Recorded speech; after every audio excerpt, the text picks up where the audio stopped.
OIB-TV, uma realização da Ordem dos Economistas do Brasil.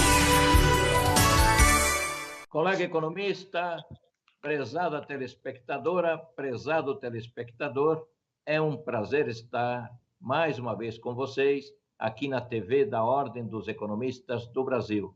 E hoje tenho a grata satisfação, a subida honra de estar conversando com meu querido amigo, o professor Dr. Paulo Rabelo de Castro.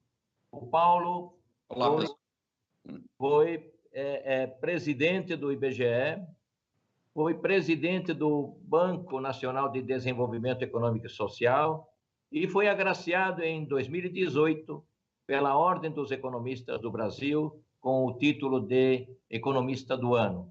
Paulo, é um prazer enorme estar contigo aqui na TV da Ordem dos Economistas do Brasil.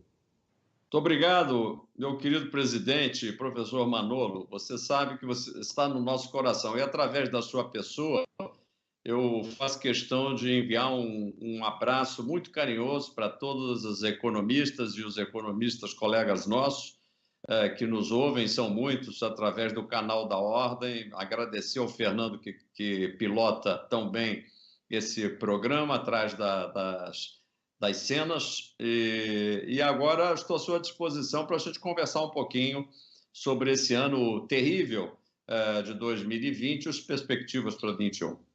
Exatamente. Vamos dividir, então, Paulo, a nossa entrevista em duas partes.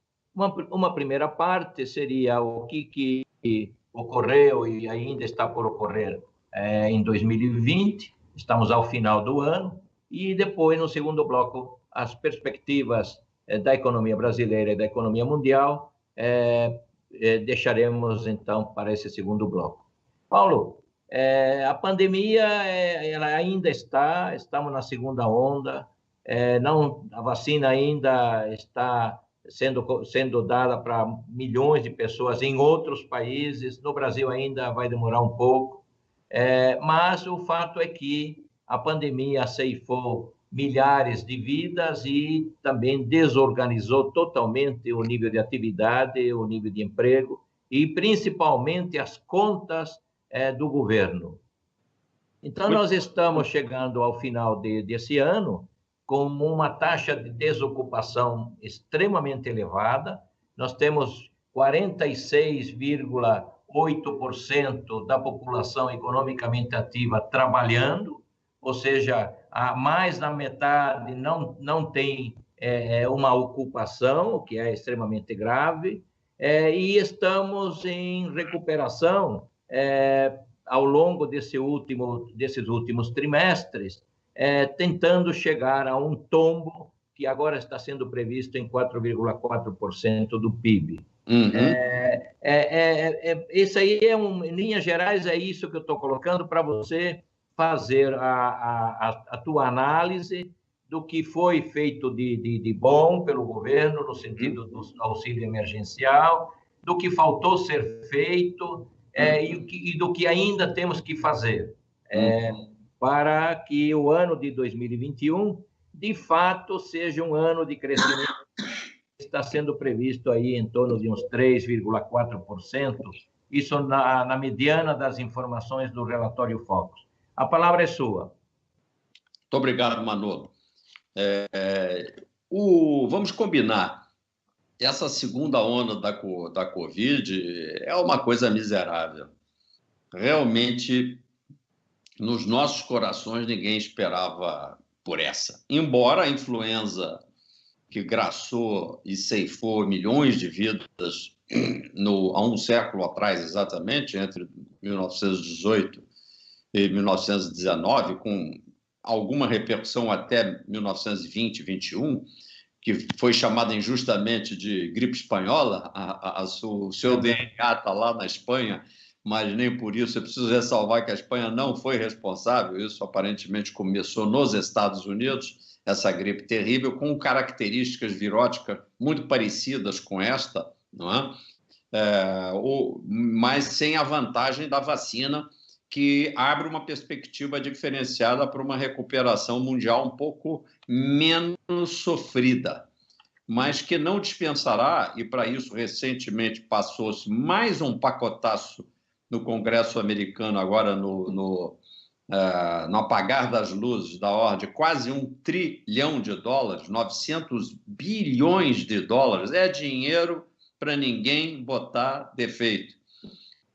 E que dá uma medida não só da chuva de liquidez, que ainda vai com as medidas também parecidas, semelhantes em quase igual nível, também na Eurolândia, ou seja, no espaço europeu, e mais medidas de estímulo que devem estar ocorrendo, estão ocorrendo na China e em outros países, tudo isso somado garante que o mundo vai continuar rodando em 2021, mas rodando com agravantes sérios do ponto de vista do equilíbrio fiscal e financeiro.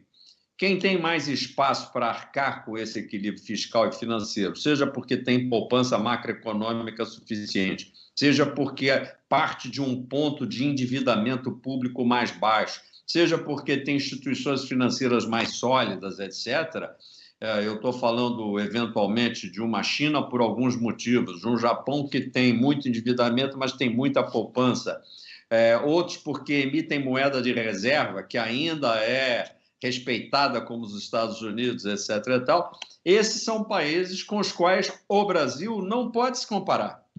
Alguns colegas economistas, já faço essa ressalva, estão colocando o Brasil em igualdade de condições, dizendo assim, o Brasil também se candidata, então, a ser, na realidade, um emissor de moeda falsa. Não é? O governo pode não só bancar o déficit de 2020 deste ano, sobre isso já falaremos mais, como também pode agravar este déficit. É verdade. Pode que o economista que defende esse ponto de vista sempre ressalva que, bom, orientado mais para investimentos. Bom, mas só faltava gastar ainda mais em despesa corrente, para a qual não existe prestação de contas. Já falaremos sobre isso.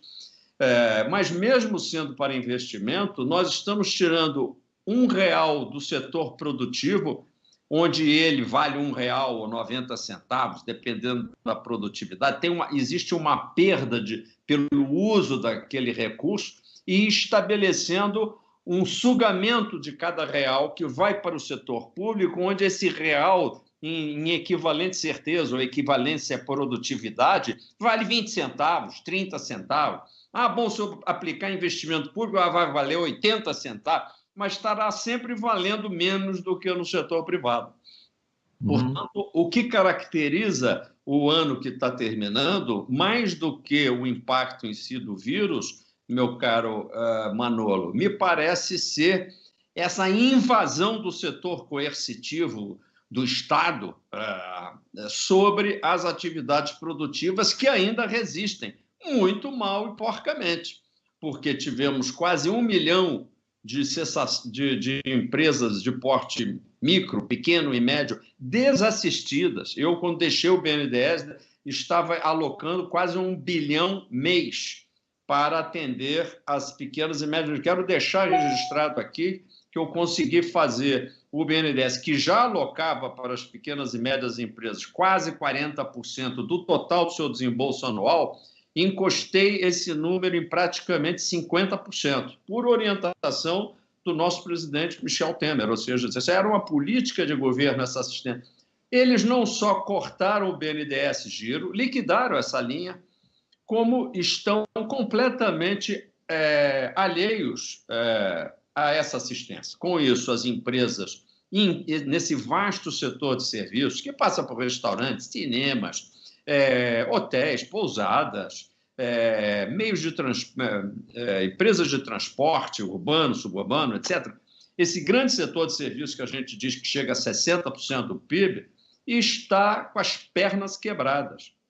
E não por acaso houve uma redução de quase 13 milhões de postos de trabalho. Você citou muito bem que hoje temos menos 50% da população ocupada, o que é um número correto. Normalmente o IBGE reportava números próximos a 60%. esses 10 pontos de percentagem equivale, eu prefiro fazer a leitura por número de postos de trabalho destruídos a partir do mês de fevereiro deste ano. Dão cerca de 13 milhões, dos quais houve uma recuperação de cerca de 1 milhão, e é essa a recuperação em V de que fala o nosso colega Paulo Guedes. Ele deve estar tomando aquele chá lá de Itatiaia, do Daime, ou qualquer coisa assim. Só pode estar alto, porque não há essa recuperação em V, não há recuperação de empresas, né? O total da força ocupada caiu exatamente essa correspondência. E existe um dado também que, pelo seu impacto fiscal, eu sempre acompanho, muito poucos economistas falam sobre isso, que é a quantidade, até porque as estatísticas são muito desatualizadas e escondidas. As estatísticas do INSS. Contribuições por milhões de pessoas, benefícios, etc. Quanto caiu? Eu pergunto aqui rapidamente para os colegas. Olha, caiu de cerca de 50 milhões de contribuintes ativos para cerca de 53 milhões, ou seja, nessa força de trabalho formal, porque quem está recolhendo ao INSS é a força de trabalho formal, embora tenha também os autônomos, etc. E tal. 6 milhões de pessoas deixaram de ser contribuintes do sistema. E nós estamos indo para cerca de 200 bilhões de déficit. É verdade. E como é que está a reforma da Previdência? Ah, bom, sem a reforma seria pior. Não, os números praticamente seriam os mesmos e negativos. Ou seja, na realidade, nós estamos diante de um vórtex, de uma voragem, de um redemoinho fiscal que não nos autoriza olhar para 2021 e dizer assim, não, está tudo bem. Não está tudo bem. Agora, o país é de extraordinária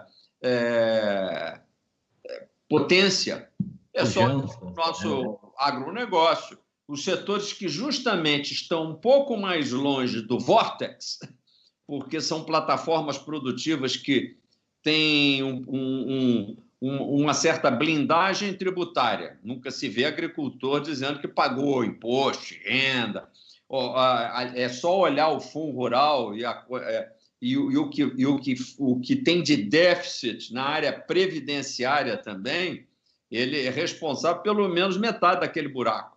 Não é? Então, tem explicações, mas o fato é que, politicamente, os setores que conseguiram estabelecer legislações que excepcionalizam esse ataque virótico que o setor estatal produz sobre a área produtiva, esses setores vão bem. O que mostra que nós tínhamos que atacar esse vírus, que não é o Covid.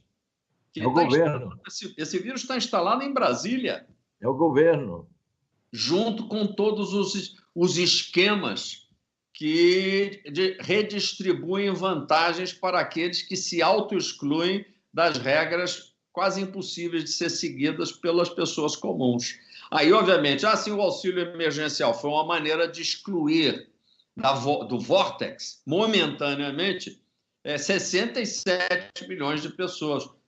Foi uma medida absolutamente necessária no momento. Eu fui o primeiro a defendê-la quando falei. Eu acho que até na época fizemos um programa em que eu falava preciso fazer um ataque de helicóptero. O recurso tem que ser distribuído mesmo à la Milton Friedman, naquela imagem do helicóptero, sem fazer muita pergunta. Só que eles não só mandaram um helicóptero, como mandaram, na realidade, uma esquadrilha inteira de Boeings, distribuindo muito mais recursos do que era necessário para recompor a renda. Então, houve uma sobre-recomposição de renda, gerando momentaneamente aquilo que o ministro identificou como recuperação em V, que é V de vórtex. Não vai se sustentar. Uma parte desse recurso gasto exagerado e antecipadamente em 2020 é o que falta para 2021 para a manutenção desse processo, não a 67 milhões. Então, agora o pessoal diz, a turma do baile funk que está se aglomerando está gastando o restinho do auxílio emergencial para pagar cerveja. Exatamente. E nós sabemos disso porque no nosso contato pessoal, a gente sabe da pessoa A, B, C. Não, doutor, eu peguei o dinheirinho. E são todos eles, graças a Deus, empregados ainda no grande setor informal. Amostralmente, a gente sabe que houve um exagero crasso. Então, o governo excepcionalizou, politicamente se deu bem, manteve índice de popularidade, mas agora vem a conta. O ano de 2020, para completar, foi de gastança, o ano de 2021 será o de pagança. Não há como sustentar a obesidade do nosso setor público como um todo, que não fez nenhuma dieta de redução de peso durante 2020. Foi o maior escândalo, o maior crime financeiro, com direito ao STF, eu acho que por um placar 7-4, ter proibido o governo de aplicar uma redução salarial compatível com a redução de horário de trabalho. Mas que redução se a maior parte dessa turma, durante esse tempo todo, estava em casa? Ou seja, até pelo home office, no mínimo 10% de ajuste deveria ter ocorrido. Teria sido fundamental para reduzir o impacto do auxílio emergencial que estava rodando com mais de 300 bilhões de gastos. Ou seja, na realidade, faltou gestão. Me desculpe a turma que entrou lá com grandes princípios liberais, amigos pessoais nossos, que, aliás, já foram embora. Que, aliás, é uma coisa que também caracteriza politicamente e tem muito a ver conosco, são economistas, colegas. Então, temos que ver o que aconteceu para esses médicos da economia, todos abandonarem o hospital, que é Brasília, no caso, dentro da nossa alegoria. Os médicos e enfermeiras já se mandaram, mano, e deixaram o doutor Salum lá bolando o que ainda vai acontecer ou deixar de acontecer, entendeu? E deles está esperando reformas em 2021, mas como? Quem não reformou, não reformará. Paulo, vamos fazer um segundinho, já retornamos. O que nos move, nos transporta para o futuro. Dinamismo para acompanhar as evoluções tecnológicas e os novos modelos de negócios. Dinamismo para inovar. Se superar as expectativas é importante para você, é importante para nós também. Oferecemos soluções completas para potencializar o crescimento sustentável do seu negócio e projetá-lo para o futuro. Esteja onde estiver, conte com a gente. A economia é uma ciência social que estuda o problema da escassez. Toda e qualquer sociedade tem recursos escassos, até as sociedades mais ricas. Sempre haverá problemas de escassez de recursos. E este é o centro do estudo da economia. Temos 3 problemas fundamentais: o que produzir, o como produzir e para quem produzir. E são esses 3 problemas fundamentais o objeto de todo o estudo da ciência econômica. Fiz o curso de economia por acreditar que estaria melhor preparado para olhar o passado, o presente e o futuro. E digo a você, se tivesse que recomeçar tudo de novo, recomeçaria e faria de novo o curso de economia. OIB TV, uma realização da Ordem dos Economistas do Brasil. Colega economista, prezado telespectador, prezada telespectadora, é um prazer estar com vocês mais uma vez aqui na TV da Ordem dos Economistas do Brasil. E tenho a satisfação, a honra de falar com o meu querido amigo, o professor doutor Paulo Rabelo de Castro, que foi presidente do BNDES, presidente do IBGE e um aluno emérito, vamos dizer assim, da Universidade de Chicago.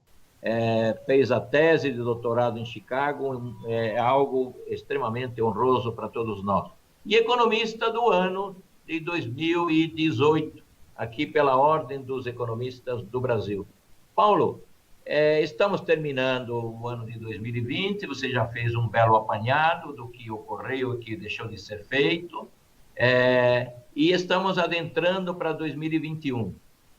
Temos uma promessa de crescimento, o que não será nada difícil, porque estamos numa base extremamente baixa, mas há muitas incertezas.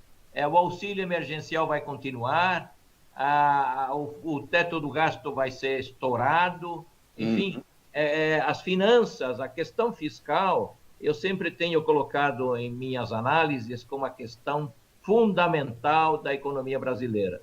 Estamos em contínuos déficits primários há muitos anos e, infelizmente, vamos continuar nessa mesma linha nos próximos anos. Como é que você vê a economia brasileira com esses problemas todos da segunda onda, o lado positivo da vacina, enfim, 2021? Como é que você está vendo 2021?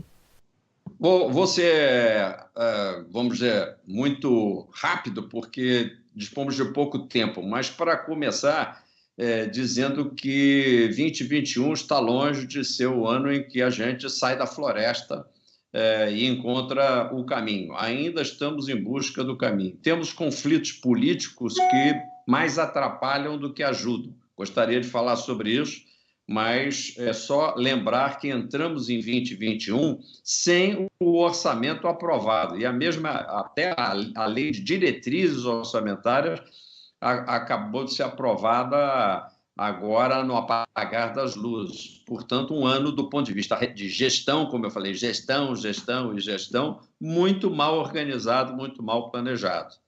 Agora, temos setores, vamos combinar, setores e regiões que praticamente passam ao largo. Graças a Deus, o Brasil não é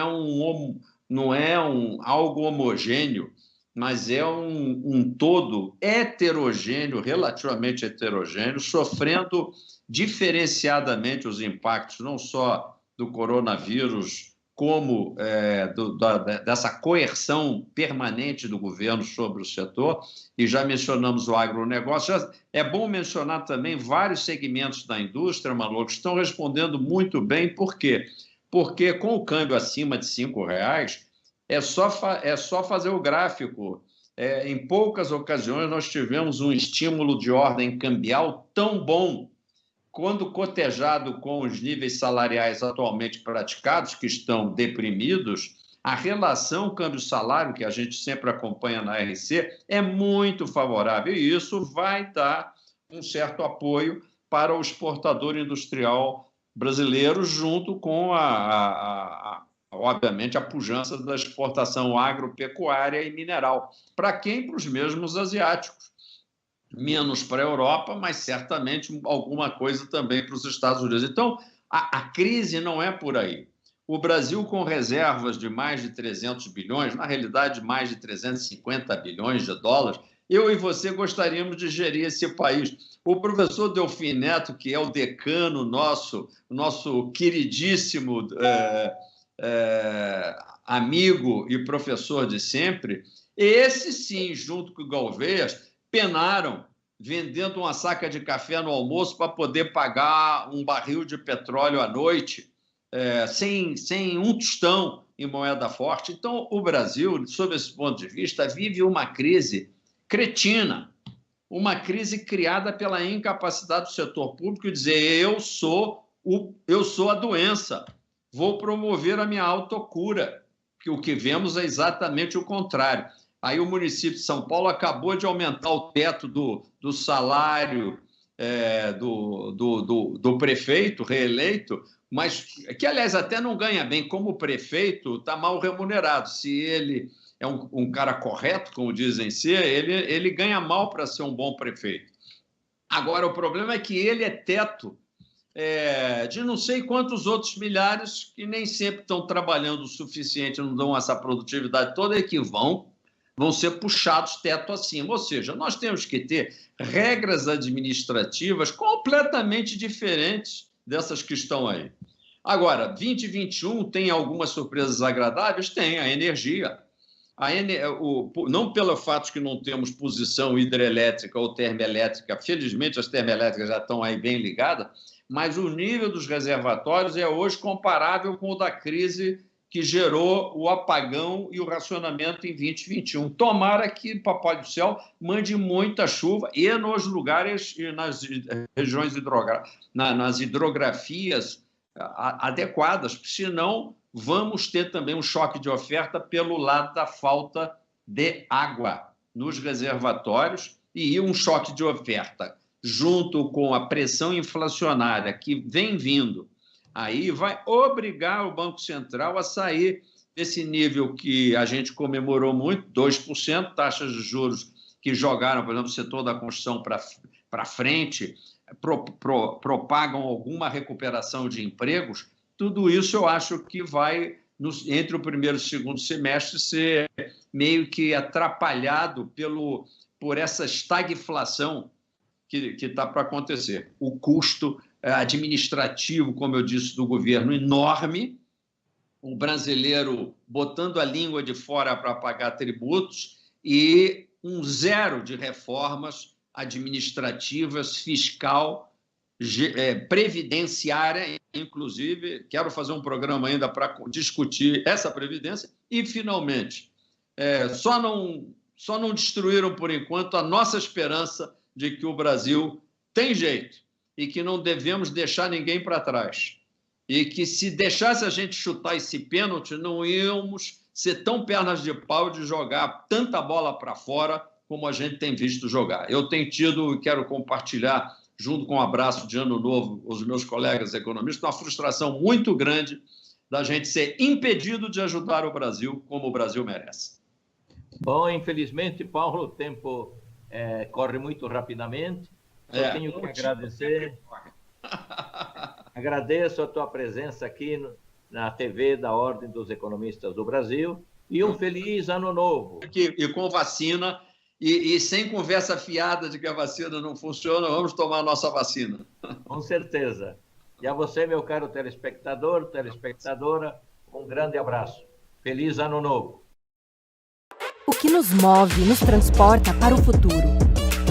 Dinamismo para acompanhar as evoluções tecnológicas e os novos modelos de negócios. Dinamismo para inovar. Se superar as expectativas é importante para você, é importante para nós também. Oferecemos soluções completas para potencializar o crescimento sustentável do seu negócio e projetá-lo para o futuro. Esteja onde estiver, conte com a gente.